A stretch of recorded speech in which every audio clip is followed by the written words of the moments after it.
ஹalleluya. Good morning. விடிஞ்சிருச்சுங்க. ஆண்டவருடைய நாளெல்லாம் இன்னைக்கு ஞாயிற்றுக்கிழமை. ஆலயத்துக்கு போகணும்ல. ஞாயிற்றுக்கிழமை வந்துட்டாலே அவ்வளவு ஆர்ப்பாட்டம், அவ்வளவு ஆனந்தம் இல்லையா? ஆமா, அவ்வளவு சந்தோஷத்தோட டக்குன்னு ரெடி ஆகணும்ல ஆலயத்துக்கு போறதுக்கு. கர்த்தருடைய ஆலயத்திற்கு போவோம் வாருங்கள் என்று எனக்கு அவர்கள் சொன்னபோது மகிழ்ச்சியாயிருந்தேன் என்று சொன்ன தாவீதை போல நாம் இருக்கிறோமா? அல்லது ஆலயம் என்ற உடனே நீங்க போங்க பார்க்கலாம், நான் அப்புறம் வர்றேன், ஆலயம்தானே என் அலட்சியப்படுத்துகிறவர்களைப் போல இருக்கிறீர்களா? தேவனை நேசிக்கிறவர்கள் அவருடைய ஆலயத்தையும் நேசிப்பார்கள். அவருடைய ஆலயத்தை நேசிக்கிறவர்கள் அவருடைய ஆசீர்வாதங்களை பெற்றுக்கொள்ளுவார்கள். வாருங்கள், ஜெபத்தோட கூட ஆரம்பிக்கலாம். பரிசுத்தமுள்ள பிதாவே, நன்றி ராஜா. ஆலயத்திற்கு போகும் முன்பு உம்முடைய வார்த்தைகளை நாங்கள் தியானிக்கையில் எங்கள் வாழ்க்கையில் எல்லா குறைபாடுகளும் தீர்க்கப்படுகிற முழு திருப்தியுள்ள நிலைமைக்குள் நாங்கள் ஆகும்படி எங்களை ஆசீர்வதிக்க வேண்டும் என்று கிறிஸ்துவின் நாமத்தில் வேண்டிக் கொள்கிறோம் பிதாவே, ஆமென். என்ன கிடைக்கும் ஆலயத்துக்கு போனா? என்ன கிடைக்குமா? எல்லாமே கிடைக்குங்க இல்லையா? அப்புறம் ஆலயத்துக்கு போகும்போது சில சர்ச்சஸ்ல இன்னைக்கும் கூட, அதாவது ஆண்டவர் கற்றுக் கொடுத்த ஜெபத்தை செய்து கொண்டே இருப்பார்கள். அதாவது ஆராதனை முடிந்த பிறகு ஆசீர்வாத ஜெபத்திற்கு முன்பு சபை எல்லோரும் கூடி, பரமண்டலத்தில் இருக்கிற எங்கள் பிதாவே, உம்முடைய நாமம் மகிமைப்படுவதாக, உம்முடைய ராஜ்யம் வருவதாக, உம்முடைய சித்தம் பரமண்டலத்தில் செய்யப்படுவது போல பூமியிலும் செய்யப்படுவதாக, அன்றன்றுள்ள ஆகாரத்தை இன்று எங்களுக்கு தாரும். எங்கள் கடனாளிகளுக்கு நாங்கள் மன்னிக்கிறது போல எங்கள் கடன்களை எங்களுக்கு மன்னியும். எங்களை சோதனைக்குட்படுத்த பண்ணாமல் தீமையினின்று எங்களை ரட்சித்துக் கொள்ளும். ராஜ்யமும் வல்லமையும் மகிமையும் என்றென்றைக்கும் உம்முடையவைகளே. இந்த ஜெபம் பண்றாங்களா இல்லையா? ஆனா சில பேர் பார்த்தா இதை செய்ய வேண்டியதில்லை, இது ஒரு ஆச்சாரமான ஜெபந்தான், இது தேவையில்லைன்னு சொல்றவங்க கூட இருக்காங்க. சிலர் ஒரு வழக்கம் போல ஏதோ பேருக்கு செய்யறவங்களா இருக்காங்க. சில பேர் எத்தனை தடவை செஞ்சாலும் அது புத்தகத்துல பார்த்து படிக்கிறவங்களா தான் இருந்துகிட்டு இருக்காங்க இல்லையா? நம்ம எது செஞ்சாலும் மனப்பூர்வமா செய்யறதுக்கு கத்துக்கணுங்க. இது தேவன் கற்றுக் கொடுத்த ஜெபம், பரலோக ஜெபம் அப்படின்னு சொல்றோம். ஆனா பரலோகத்தில் இப்படி வேண்ட வேண்டிய அவசியமே இருக்காதுங்க. ஆண்டவர் கூடயே இருப்போம் இல்லையா? அப்ப மன்றாட்டுகளுக்கு வேண்டிக் கொள்ளுதலுக்கு அங்கே அவசியம் இருக்காதுல்ல. அங்க எந்த குறைபாடும் இல்ல, குறைவுகள் இல்ல, கண்ணீர் இல்ல, கஷ்டம் இல்ல, வியாதி இல்ல, மரணம் இல்ல, பாடுகள் இல்ல.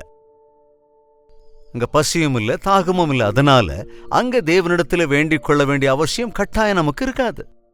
ஆனா இங்க இதெல்லாமே இருக்குல்ல. வீடு நல்லா இருந்தா உடம்பு சரி இருக்காது, உடம்பு நல்லா இருந்தா சாப்பாட்டுக்கு இருக்காது, சாப்பாட்டுக்கு இருந்தா சம்பாத்தியம் இருக்காது, சம்பாத்தியம் இருந்தா ஜீரணிக்காது. சிலது அதிகமா இருக்கும், சிலது பத்தவே பத்தாது.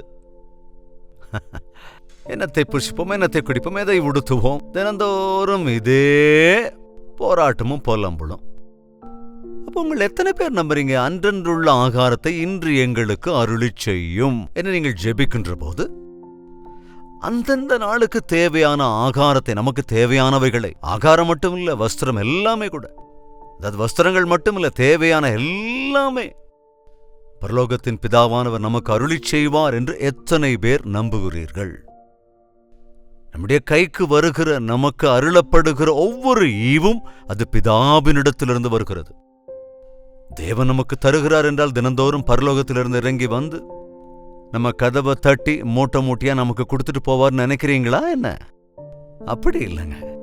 தேவன் சில நேரங்கள்ல, அநேக நேரங்கள்ல மனிதர்கள் மூலமாக நமக்கு அருளி செய்வார். அரசாங்கத்தின் மூலமாக வரலாம், ஒருவேளை நீங்கள் எதிர்பார்க்கிற வேலைகள், அல்லது உங்க ஃப்ரெண்ட்ஸ் மூலமா, உங்க தாய் தகப்பன் மூலமா, உங்கள் வீட்டார் மூலமா, அல்லது ஏதோ ஒரு விதத்துல மற்ற யார் மூலமாவது தேவன் நமக்கு அருள்வார். ஆனால் சோர்சஸ் எல்லாமே அவருடையவைகள். நமக்கு ஞாபகம் இருக்குன்னு நினைக்கிறேன், எம்மோ கொண்டு வந்து தருவாரு போஸ்ட்மேன். ஆனா இப்பெல்லாம் போன்பே மூலமாகவும் கூகுள் பே மூலமாகவும் வந்துடுது இல்ல. பழைய காலத்துல எம்மோ அனுப்புனா 3 நாள் ஆகும் அங்கிருந்து இங்க வரணும்னா. போஸ்ட்மேன் வந்து எம்மோ வந்திருக்குன்னு சொன்னா அவ்வளவு சந்தோஷமா இருக்கும். அதுல கையெழுத்து போட்டதுக்கு அப்புறம் அவரு அந்த பணத்தை நமக்கு கொடுப்பாரு. ஆனா போஸ்ட்மேன் கொடுக்கறது இல்லையே அந்த பணம். ஆக்சுவலா அந்த பணம் எங்கிருந்து வருது? உங்க அப்பா மூலமாகவோ அம்மா மூலமாகவோ அவங்க அனுப்பி வைக்கிற பணத்தை போஸ்ட்மேன் வந்து கொடுக்கிறார். அதே போலதான் தேவன் உன் தேவைகளை தீர்த்து வைப்பதற்காக இந்த உலகத்துல யாரோ ஒருவரை பயன்படுத்துவார், அவ்வளவுதாங்க.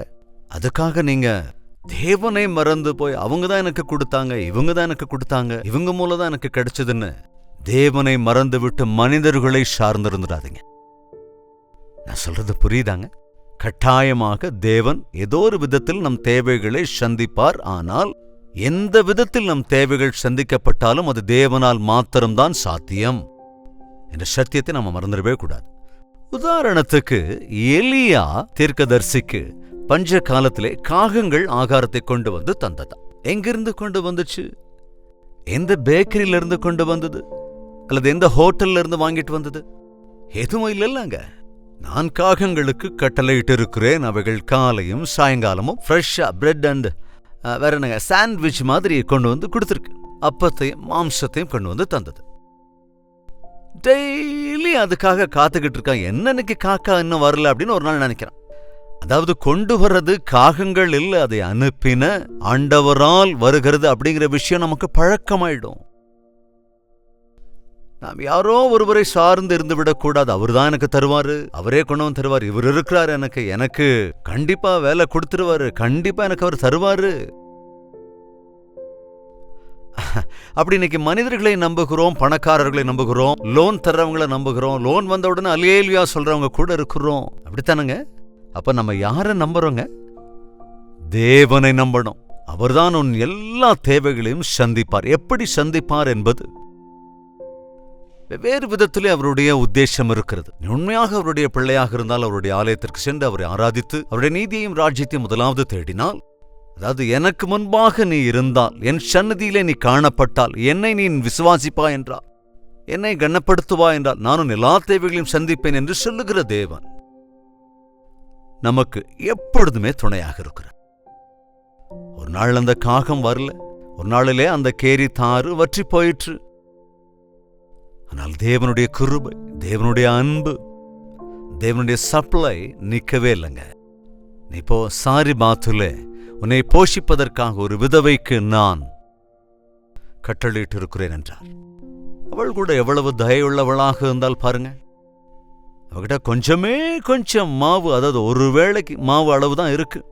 கடைசியா மகனுக்கும் செஞ்சு கொடுத்துட்டு செத்து போயிடலான்ற நிலைமையில இருந்த வீட்டுக்கு எலியாவை அனுப்பி வைத்து அற்புதத்தை நடப்பித்து, அந்த விதவை தனக்கே இல்லாத நிலைமையிலே இருந்த அந்த விதவை எலியா போஷிக்கப்படுகிற அளவுக்கு தேவன் உயர்த்தி அவளுடைய குறைவுகளை, அவளுடைய கஷ்டங்களை, கண்ணீரை நீக்கி அந்த பஞ்சகாலம் முழுவதும் எந்த குறைவும் இல்லாமல் மாவு குறையாதபடிக்கு ஆசீர்வதித்தார்.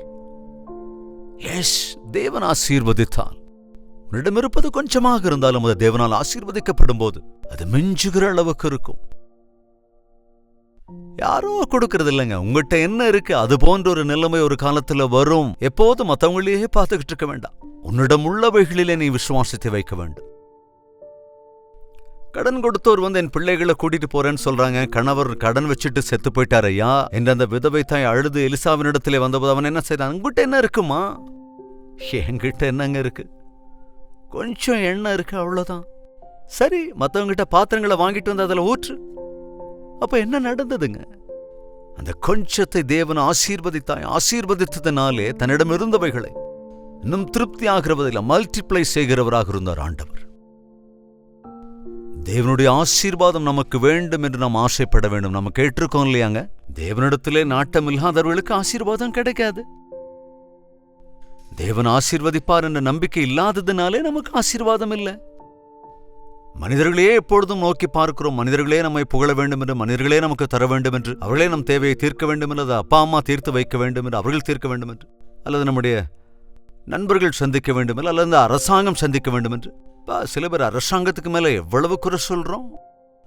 வெள்ளம் வந்துருச்சு, வீடே முழுகி போயிடுச்சு, எங்க போச்சு இந்த அரசாங்கம்? அரசாங்கம் நமக்கு என்ன பண்ணுச்சு அப்படின்னு நினைக்கிறாங்களே தவிர வீட்டில் இருக்கிற பொருளை எடுத்து பாதுகாக்க மாட்டாங்க. சில வேளைகள் வரும்போது தேவன் யார் மூலமாவும் தரமாட்டார். உன்னிடம் இருப்பவைகளை கொண்டே உன் கஷ்டங்களை தீர்த்து வைப்பார். கடினமா உழைக்கணும், உன் கடினத்திற்கு ஏற்றபடி நான் ஆசீர்வதிப்பேன் என்று சொல்லுகிறார். உன்னுடைய ஏமாற்றுதல்களை அவர் ஆசீர்வதிக்கவே மாட்டார். அக்கிரமத்திலே சம்பாதிக்கின்ற பணம் என்பது ஆசீர்வாதமாக இருக்காது. ஏமாற்றி கொண்டு வருகிற ஆகாரம் ஒருவேளை வாய்க்கு ருசியா இருக்கலாம், ஆனா அது வயிற்றுல ஒட்டவே ஒட்டாதுங்க. சில வேளைகளிலே ஏமாற்றோடு கூடிய பணத்தால் நாம் பிள்ளைகளை நாம் போஷிக்கிற போது அந்த பிள்ளைகளுக்கு வருகிற வியாதிகளுக்காக நாம் செலவழிக்கிற செலவு நமக்கு வந்த பணத்தை விட 10 times அதிகமா இருக்கும். காரணம், அது ஆசீர்வாதமாக வந்த பணம் அல்ல. லஞ்சத்தின் மூலமா, ஏமாற்றுதல் மூலமா, அநியாயத்தின் மூலமா. தேவன் உன்னை போஷிக்க வேண்டும். அவர்தான் போஷிக்கிறவர், அவரே நம்மை ரட்சிக்கிறவர். பரலோகத்தில் இருக்கிற என் பிதாவே, அப்பா எனக்கு ஆகாரம் வேணும்னா தரமாட்டாரா? அப்பா ஸ்கூல் ஃபீஸ் கட்டணும்னா கட்ட மாட்டாரா? அம்மா பசிக்குதுன்னு சொன்னா அம்மா தரமாட்டாங்களா? நம்முடைய பரலோகத்தின் பிதா நம்முடைய பசியை அறிந்திருக்கிறவர், நம் தேவைகளை அறிந்திருக்கிறவர். நம்முடைய பரலோகத்தின் ஐஸ்வர்யத்தினாலே எல்லா தேவைகளையும் அவர் தீர்த்து வைப்பார். எல்லா ஆசைகளையும் தீர்க்காமல் இருக்கலாம், ஆனால் எல்லா அவசியங்களையும் தீர்த்து வைப்பார். நமக்கு அனாவசியமான ஆசைகள் நிறைய இருக்கும், ஆர்ப்பாட்டங்கள் இருக்கும், அலங்காரங்கள் இருக்கும், ஆடம்பரங்கள் இருக்கும். ஆனா எது நமக்கு அவசியமோ, எது பிரயோஜனமானதோ, எது நன்மையானதோ அதை ஒரு காலம் தேவன் தராதிருக்க மாட்டார். எந்த வயதுல எந்த நேரத்துல எது தேவையோ அதை கட்டாயமாக அவர் தந்தே தீர்வார். யெகோவா ஈரே இந்த வார்த்தையை விசுவாசித்தான் உன்னுடைய வாழ்க்கையில அனாவசியமாக இருக்கிற ஆர்ப்பாட்டங்கள் இருக்காது. கர்த்தரிடத்தில் விண்ணப்பம் பண்ணுகிறவர்கள், அவரிடத்தில் பயபக்தியோடு இருப்பவர்கள் திருப்தியை அடைவார்கள். அவரிடத்தில் அன்பு கூறுகிறவர்களை அவர் தலையாய் உயர்த்துவாரே தவிர வாலாக்க மாட்டார். கொடுக்கிறவர்களாய் வைப்பாரே தவிர கேட்கிறவர்களாய் வைக்க மாட்டார். இன்று ஒருவேளை உன்னுடைய வாழ்க்கையில ஆசீர்வாதமே இல்லை என்றால் தேவன் மீது இருக்க வேண்டிய விசுவாசம் இல்லை என்று அர்த்தம். நீங்க கடினமா உழைச்சு ஞாயிற்றுக்கிழமை கூட பணம் சம்பாதிக்கலாம் அப்படின்னு நினைக்கிறீங்க. அதனாலதான் ஓட்ட பையில போட்ட மாதிரி உங்கள் வருமானம் எல்லாம் காலியாயிட்டே இருக்கு. 6 நாட்கள் வேலை செய்யுங்க. அந்த உழைப்பை தேவன் ஆசீர்வதிப்பார். உன் வாழ்நாளுக்கெல்லாம் தேவையான ஆசீர்வாதத்தை அவர் அருளிச் செய்திடுவார். உன்னுடைய பிள்ளைகள் வளரும்போது அதற்கேற்றபடி உன் ஆதாயமும் பெருகவில்லையா? உன் பிள்ளைகள் நல்ல காலேஜுக்காக போகிற போது நமக்கு தெரியாமலே அநேக வேளைகளில எல்கேஜிக்கு ஃபீஸ் கட்ட முடியாமல் இருந்த அந்த நாட்களிலே தேவனுடைய உதவியை பெற்றுக்கொண்டவன் காலேஜ் ஃபீஸ் கட்டுவதற்கு அதே ஆண்டவர்தான் அனுதின அபிவிருத்தியை நமக்கு அருளிச் செய்து நம்முடைய செலவு அதிகமாக அவருடைய கிருபையும் பெருகிவிடும், அவருடைய அன்பும் பெருகிவிடும். அவர் யாருக்கு எப்பொழுது எவ்வளவு தர வேண்டுமோ அவ்வளவையும் தருகிற தேவனாயிருக்கிறார். ஒரு பக்தன் இப்படி ஜெபித்தான், நாம் ஆண்டவர் என்ன பணக்காரன் ஆக்கிடாதீங்க, வயிறு நிறைஞ்சதும் தேவன் எங்க இருக்காருன்னு கேட்டுடுவோம் என்னவோ. அதே போல பரம ஏழையாவும் ஆக்கிடாதீங்க, பசி எடுத்து பிச்சை எடுத்து அல்லது திருடி உடைய நாமத்துக்கு தூஷணம் உண்டாக்கிறவனும் என்னவோ. எனக்கு தேவையான ஆகாரத்தை அருளிச்சேங்க, என்னங்க எனக்கு ஏற்ற சம்பாத்திய எனக்கு அருளிச்சேங்க, எனக்கு தேவையானவைகளை தேவையான நேரத்தில் தருவீர் என்று விசுவாசத்தோடு கேட்க முடிந்தால் நாளையை குறித்த கவலை நமக்கு இருக்காது, எதிர்காலத்தை குறித்த பயம் நமக்கு இருக்காது. முதல்ல தேவனுடைய ஆலயத்திற்கு போங்க, தேவனுடைய வார்த்தைகளை படிங்க, தேவனுடைய சந்நிதியில ஜெபம் பண்ணுங்க, தேவ பிள்ளைகளோடு சேர்ந்து ஆராதிங்க, பிறருடைய கஷ்டங்களை சிரமங்களை உணர்ந்து கொள்ளுங்க. பிறருடைய குறைகளை பார்க்கும்போதுதான் நீங்கள் எந்த அளவுக்கு உயர்த்தப்பட்டிருக்கிறீர்கள் என்பதை நீங்கள் உணர்ந்து கொள்ள முடியும். ஆண்டவரை உங்களால் மனதார துதிக்கவும் முடியும். உங்கள் சாட்சியின் மூலமாக இன்னும் அநேகரை ஆறுதலாயிருக்கிறவர்களாயிருப்பீர்கள். அவர்களுக்கும் விசுவாசம் உண்டாகும்படிக்கு நீங்கள் வாழ்கிறவர்களாயிருப்பீர்கள். அதனால தாங்க ஒண்டிக்கட்டனெல்லாம் சில சொல்லுவாங்கல்ல, தனிமையாக இருப்பதற்காக தேவன் நம்மை சிருஷ்டிக்கவில்லை. மனிதன் தனித்திருப்பது நல்லது அல்ல என்றுதான் தேவன் ஏற்ற துணையாக ஏவாளை அருளினார். 2 பேர் இருந்தா நல்லதான். இந்த 2 பேர் இருக்கும்போதுதான் பாவம் நுழைஞ்சிருச்சு. சரி, 4 பேர் இருந்தா நல்லதா? அண்ணனே தம்பியை கொண்டு போட்டுட்டான். சரி, எல்லாரும் ஒன்னா இருந்தா நல்லதா?